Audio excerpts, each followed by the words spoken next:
छत्तीसगढ़ के आभूषण थे गुरु घासीदास।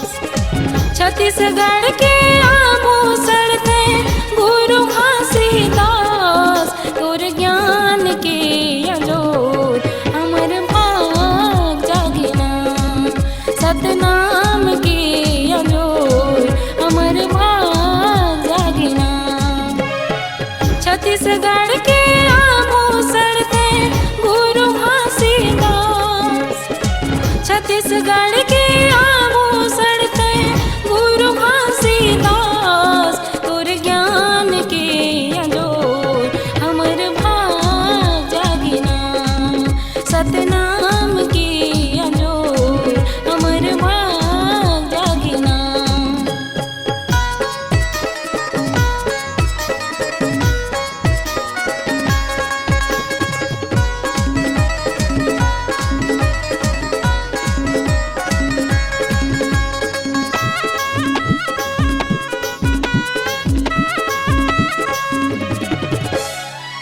चोरी झूठ हिंसा पाप कर्म ला छोड़ाई।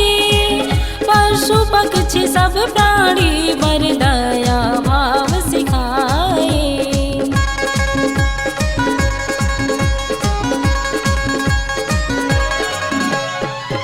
चोरी झूठ हिंसा पाप कर्म ला छोड़ाई। पशु पक्षी सब प्राणी बर दया भाव सिखाए। तोर नीति के पालन मां बन जाते इंसान। तोर नीति के पालन मां बन जाते इंसान। तोर ज्ञान के अजोर अमर भाग जागिना। सतनाम के अजोर अमर भाग जागिना।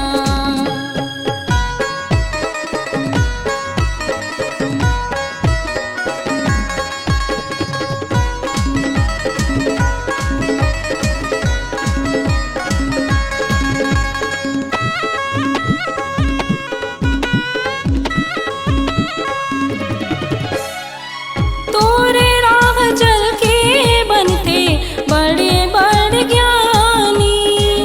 त्याग तपस्या करते लेते समाधि।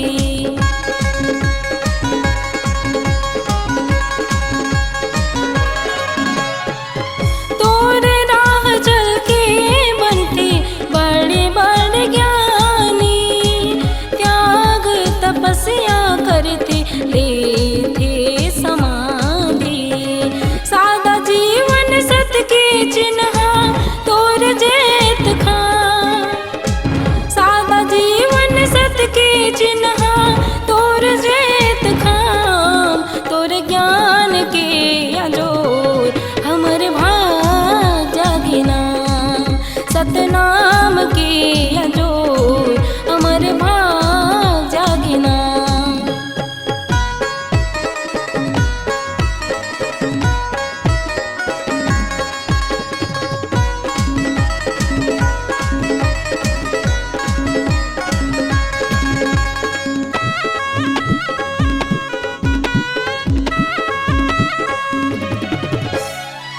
बढ़ के बिखर समझ बर बन के उजाला।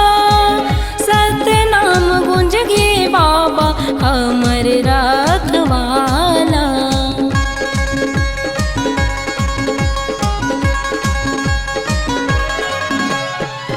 बढ़ के बिखर समझ बर बन के उजाला। सतनाम गुंज गे बाबा अमर रखवाला। तोरा मर संदेश बगर गे मानव एक समान। तोरा मर संदेश बगर गे मानव एक समान। तोर ज्ञान के अजोर अमर भाग जागिना। सतनाम के अजोर अमर भाग जागिना।